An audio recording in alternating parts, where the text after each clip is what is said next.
Ens trobem a l'ICE, al Saló de l'Audiovisual, el saló més gran del món de l'audiovisual, a Barcelona, liderat per el Michael Blackman, que és vicepresident de la nostra fundació, i molt contents de lliurar un premi, com el Premi de Turisme, que en aquest cas recau en el projecte del Palau Martorell. El Fèlix Benz és també president del Reial Cercle Artístic de Barcelona. L'acompanya el Xavier Pujol, qui ha participat i és col·laborador i soci en el projecte nou del Palau Martorell, que representa l'empresa Stonebeck Experience, i qui ha lliurat el premi de part d'Eurecat. Eurecat és una entitat que col·labora, una fundació que col·labora molt amb la Fundació Impulsa Talentum, tenim diversos projectes en comú, i els hi vaig demanar que vingués la Mònica Andreu, perquè ella és qui és responsable, és la cap del mercat d'indústries culturals i creatives, i tenia tot el sentit generar la conversa que ara estem iniciant. Fèlix, moltes felicitats. S'ha de ser molt valent per inaugurar un nou museu a Barcelona. Xavi, tanmateix. Expliqueu-nos com surt la idea, o sigui, aquest talent, aquesta guspira de dir, anem a fer un museu nou, com surt i com heu arribat a aconseguir que sigui una realitat?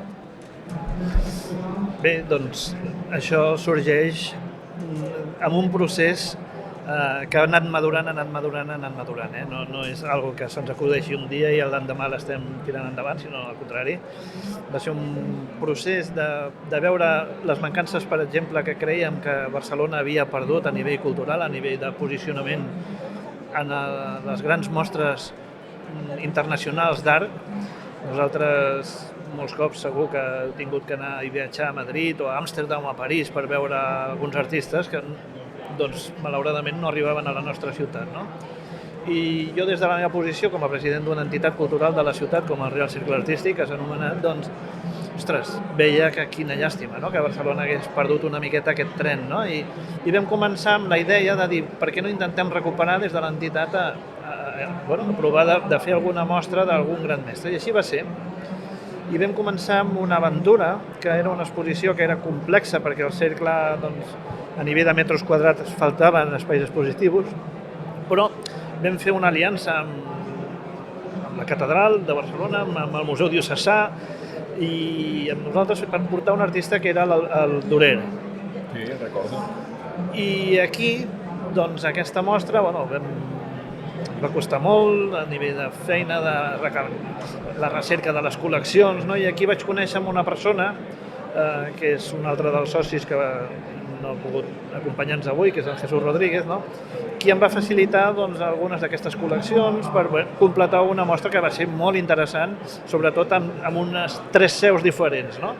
La part més religiosa se la van quedar, evidentment, a la catedral, al claustre i al Museu Diocesà, i nosaltres vam exposar l'altre tipus d'obra. I la veritat que va ser un èxit de públic, de crítica, i això ens va animar molt. Llavors, amb aquesta persona que vaig conèixer, no? Aquest Jesús Rodríguez, ell estava en aquest món a Madrid, portava la direcció del Palacio de Gaviria, portava exposicions per l'Ajuntament de Madrid, a Centro, i se'ns va proposar, després de l'èxit de Durer, de per què no fer una altra exposició en un centre de la ciutat com era el Museu Marítim. I allà doncs vam fer la segona proposta, que era l'artista, el geni holandès, no? Que era Escher. I també l'èxit va ser aclaparador. Era un moment molt complicat perquè recordem que va ser postpandèmia, però encara estàvem sortint de la pandèmia i va fer una miqueta de por perquè sí que aquí la inversió corria molt a la nostra butxaca, no? A la pròpia, a la particular i a la del cercle. Però vam tirar endavant amb el projecte i també va ser un èxit. El que això ens va portar a la tercera fase, i ja acabo, que era de trobar un espai permanent, perquè tot això era com temporal, no? La podíem haver prolongat perquè tenia molt èxit i no es podia prolongar perquè en aquest espai hi havia més activitats i no vam poder prolongar-ho, i això ens va determinar prendre una decisió de buscar un espai on poguéssim dedicar-lo ja de manera permanent a Barcelona per aquestes mostres. I aquí és on va aparèixer aquest Palau Martorell, que el vam trobar, de veritat, en un lloc cèntric, la plaça de la Mercè, al carrer Ample número 11, i vam descobrir un espai fantàstic, sense ús, i que semblava que ens estava esperant a nosaltres, no? I aquí doncs, vam iniciar un altre cop l'aventura amb una exposició d'èxit com era que es anava a iniciar l'any 23 al centenari d'en Sorolla, de Joaquim Sorolla, i ens vam avançar, la vam inaugurar al desembre de 2022 i va ser la primera exposició de Sorolla aquí en el país. No? I això, la veritat que va ser tot un èxit, va portar molt bona crítica, el públic local, jo crec que és recalcar, el públic de Barcelona, va recuperar aquest espai, va respondre molt bé i a partir d'aquí doncs, és quan vam consolidar aquest espai. I llavors, aquí que tenim el Xavi, que amb ells jo estava en relació perquè sabeu que hi havia tot el tema d'un projecte a Barcelona que també era el Museu de l'Ermitage, que nosaltres des del Cercle Artístic l'estàvem recolzant i estàvem també... I bé, nosaltres ens mancava una miqueta una pota d'aquesta part de societat del Palau Martorell quan ja vam decidir de tirar-lo endavant i amb ell va ser molt fàcil entendre'ns i posar-nos d'acord i sumar-se amb el projecte amb tot el que ens aporta també els Tom Beacon Experience en aquesta societat. No? Després anem cap a vosaltres. Jo volia preguntar-li a la Mònica, Eurecat, què pot fer per a les indústries culturals? Perquè la gent entengui el que estàs fent tu, el que estàs liderant, una empresa, una indústria cultural, què pot fer amb Eurecat? Què fa Eurecat que puguin créixer, desenvolupar-se? Realment Eurecat és un món infinit. O sigui, és impressionant les àrees les que toquem, no? Però és veritat que les indústries culturals i creatives i el turisme el toquem de manera especial. Jo vinc del sector, precisament de la cultura i el turisme, he estat molts anys treballant en patrimoni cultural, els últims 5 anys a la Pedrera, precisament, per tant conec molt i empatitzo molt amb moltes coses que està dient el Fèlix. Des d'Eurecat, d'alguna manera, podem fer moltes parts, o sigui, molts processos d'ajut. És veritat que és un centre tecnològic, però tenim un equip que està molt format i preparat a nivell de com desenvolupem, com avancem com a producte turístic i cultural. Llavors, això què significa? Que podem fer des d'estudis, de plans de ruta, de fulls de ruta, de com realment la cultura, perquè estem parlant d'un espai determinat o d'un territori, com es pot evolucionar, com podem arribar a tenir èxit a nivell d'innovació en el mercat turístic, perquè al final hi ha molta gent, és un percentatge elevat d'empreses importants a Catalunya, vivim molt del turisme, la cultura també vivim molt, però estem molt gaudinians, no? Vull dir que Barcelona és molt gaudiniana, per tant viuen uns quants, als altres els hi costa més. A partir d'aquí, nosaltres com a Eurecat podem fer tot aquest full de ruta de com ha d'avançar l'empresa, com ha d'innovar a nivell de tecnologia, com podem arribar a aquells públics. Suposo que l'audiovisual té molta importància i molt de pes amb aquesta... Absolutament, és una de les coses, no? Per tant, sempre, o sigui, hi ha un tema inicial de full de ruta i després hi ha un tema de com ho duem a terme. Com ho duem a terme? Doncs implementant moltes vegades aquestes tecnologies que estem veient avui a l'ICE, no? I a partir d'aquí estem en un ampli grup de treball que més que coses relacionades amb comercialització i màrqueting, que això ja pensem que hi ha altres empreses que ho toquen, nosaltres el que volem és que es generi més competitivitat, que la cultura arribi a tothom i com ha d'arribar a tothom, innovant. Aquesta és la millor manera. Xavi, la Fundació té com a principal objectiu fer de Barcelona la capital mundial del talent, i això ho estem fent amb iniciatives com el Congrés Anual de Talent, com la gestió de la comunitat, experts en talent, i ara estem creant el primer institut internacional de projectes o d'estudis sobre temes relacionats amb el talent.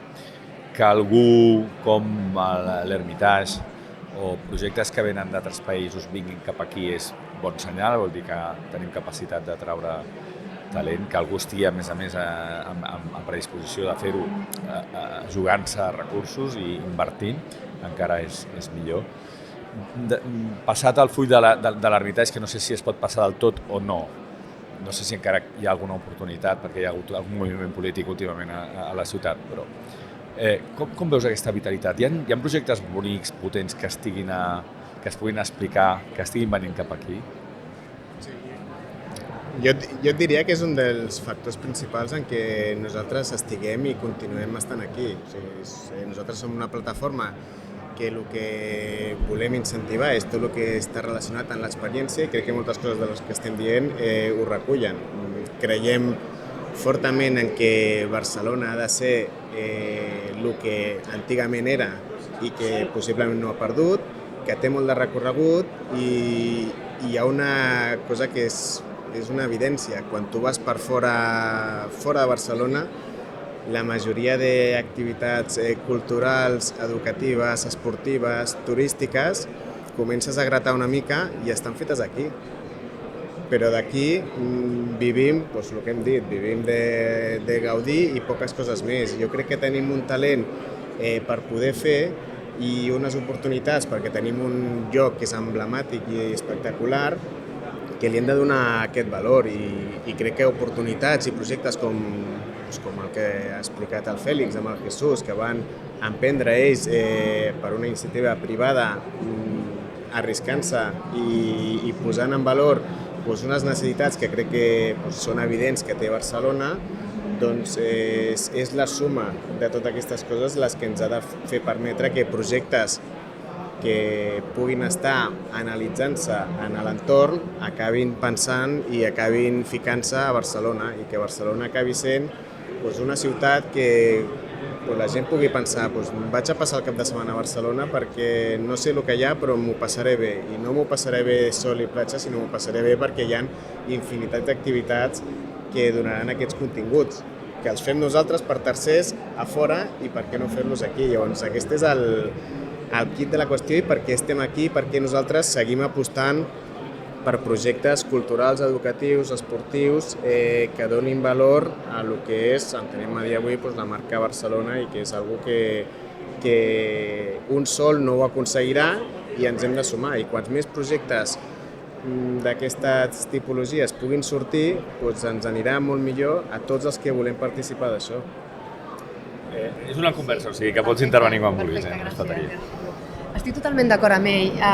Crec que és important, com comentàvem, Barcelona viu molt d'uns highlights, no? Que són els que es coneixen més a nivell internacional, òbviament les cases de Gaudí i alguns altres, com el Futbol Club Barcelona, la Roca Village, amb altres àmbits, fora també inclús de la cultura, ja més relacionats amb l'oci. I aquí hi ha una lluita important de totes aquelles entitats que estan gestionant altres tipus de patrimoni, que costa molt captar el turisme internacional i costa molt també captar el local, però és important que segueixin havent-hi projectes d'aquests, és important que hi hagi una intervenció, diguéssim, o un ajut per part de les institucions del turisme, del món del turisme de la cultura, com és Turisme Barcelona, l'Agència Catalana de Turisme, perquè puguin ajudar també i facilitar les coses a aquestes entitats que potser no són tan conegudes a nivell internacional, que a nivell local potser per un tema social costa també de captar públic i de que s'interessin per la cultura i aquí ha d'haver-hi un esforç públic-privat important, no? És a dir, a nivell d'entitats culturals, entre elles fer unes sinergies de col·laboració, que aquí també hi hagi uns ajuts públics, ajuts que passen a vegades només per un tema de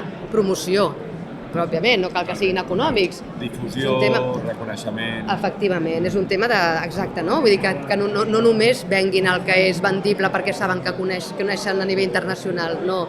Nosaltres quan anem a Madrid anem al Prado, quan anem a París anem al Louvre, perquè no es pot anar al Palau Martorell, que realment està oferint una oferta que va més enllà només d'una casa de Gaudí.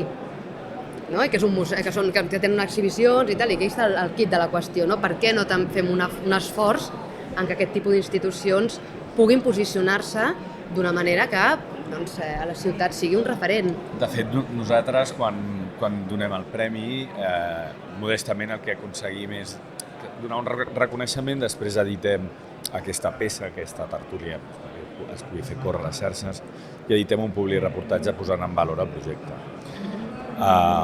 Però sobretot el que ens interessa és que els diem a tots els guanyadors dels premis, escolta, més en quina fase esteu, en què us podem ajudar? Humilment, a vegades no podem ajudar gaire perquè són projectes molt grans i nosaltres no som tan grans, però a vegades connectar gent amb gent fa que puguin sortir projectes. Vull dir que crec que avui d'aquí podria sortir alguna cosa. Nosaltres creiem que els premis es fan grans en la mesura que la gent continua lluitant per tirar endavant els seus projectes. Hem donat premis a empreses que no coneixíem com Wallbox i ara estan al Nasdaq i exemples com l'altre dia que va venir un guanyador de l'any 2000 amb un tema molt complex i industrial que ara el llença al mercat. És a dir, el camí no s'acaba amb... He tingut una idea, el camí no s'acaba, he inaugurat un museu en aquest cas, el camí és fer-ho créixer amb el talent de tots. Hi ha alguna cosa que vulgueu comentar? A mi m'agradaria comentar el model que tenim nosaltres, no? com a Palau Martorell, que crec que és molt interessant. I crec que ens dona aquest pedigrí, aquesta diferència amb altres espais culturals. Jo sempre he dit que nosaltres complementem una oferta cultural de la ciutat que ja és reeixida i fantàstica. Però clar, la nostra oferta sí que té un punt que és el de la innovació, el de la renovació. O sigui, nosaltres hi ha molts espais que, sobretot el públic local, el visita una vegada, 2, 3, però quan ja l'ha visitat ja està. Clar, nosaltres cada 3-4 mesos és que tornes i tot és diferent. L'escenografia, el contingut... Clar, això per nosaltres també és un gran esforç, perquè penseu que cada exposició és un món. Hi ha una de feina darrere, una de gent que treballa, d'arquitectes, de dissenyadors, de prestadors... És impressionant la feinada que porta i clar, nosaltres, el nostre model és que cada 3 mesos ja estem treballant per la següent i això fa que l'espectador al final té un referent d'un espai que cada vegada que torna tot ha canviat i això és fantàstic, no? Nosaltres per això creiem molt en aquest model que encara és més arriscat perquè no és allò que l'has fet i mira, ja la inversió ja està feta, tranquil, i a veure com gastem amb que la gent vagi venint. No, nosaltres ens hem de reinventar cada vegada. Però això és lo bonic, per això el nostre projecte és tan màgic, no? És tan fascinant. I ara tenim a Chagall, hem tingut a Muixa, ara no puc dir encara, però serà també algo molt especial. Estem fent art contemporani a la planta de soterrani. Sí, bueno, jo crec que aquesta és la gran... Preveieu créixer? Teniu capacitat i possibilitats de créixer? Amb espai, amb... Sí, de fet ara estem en un projecte d'uns espais que tenim col·lindants, però bueno, no podem explicar-ho encara, seria avançar coneixements, però sí, home, la veritat és que el projecte ha de créixer. Nosaltres pensem que és tan important per la ciutat que aquest projecte no es quedi només amb l'espai expositiu, sinó que també hi hagi una implicació de la gent, no? Del ciutadà, que tingui ja un lloc de trobada, un lloc... Saps allò de que perteneixes a alguna cosa, no? La marca, no? El Palau Martorell, que jo soc membre de... També estem treballant en aquest sentit, no? De que algú pugui fer-se arribar afiliat en aquest espai on hi haurà més coses en un futur. Doncs escolteu, fantàstic, felicitats. Esteu a casa, els guanyadors dels Premis Talent, que ja fa 10 anys que els donem, al final som comunitat de la Fundació Impulsa Talentum, ens anem trobant, el 6 de juny fem la jornada, la festa anual, la nit del talent, a la sala Ludegas per recaptar diners per als nens de Sant Joan de Déu, per la recerca càncer infantil, i us convidem a que vingueu el dia 6 de juny, però sempre que necessiteu alguna cosa en què creieu que podem col·laborar, aquí estem. Eurecat ja ens anem trobant sovint, col·laborem i de fet sou un dels que esteu ajudant-nos a impulsar aquest Institut Observatori Mundial del Talent i per tant doncs, sempre superagraïts a Eurecat. Gràcies a tots. Merci. Gràcies i felicitats pel premi. Bueno, moltes gràcies per creure en nosaltres i per donar-nos aquest impuls també de talent, però també de joia, d'alegria i de reconeixement que de veritat ens fa molt feliços. Gràcies.